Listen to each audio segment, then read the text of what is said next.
Nako po mga amigos, talaga namang lumalala ang sitwasyon ng boxing. Ang mga tinuturing face of boxing na sina Canelo Alvarez at Gervonta Tank Davis, kapwa tumanggi sa pinakamalaking offer sa kanila.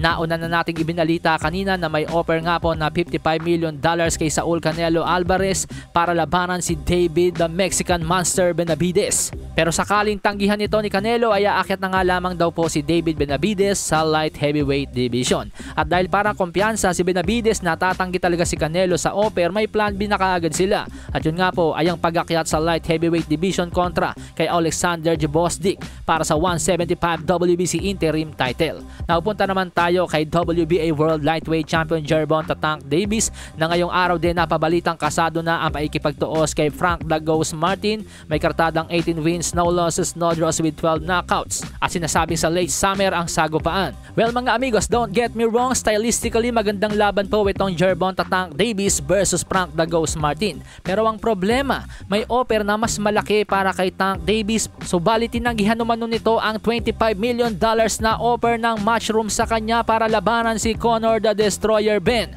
Ayon po yan mismo kay Matchroom promoter Eddie Hearn. Heto po ang report ng IFL TV mga amigos. Eddie Hearn has revealed that Tank Davis refused to discuss a potential $25 million payday to fight Conor Benn in the States. So sa madaling salita mga amigos, parang hindi po in-entertain ni Tank Davis yung potential or huge payday na pwede niya kitain sa paikipagtuos kay Conor Benn. Sa halip, grinab agad ni Tank Davis yung paikipagtuos kay Frank "The Ghost" Martin.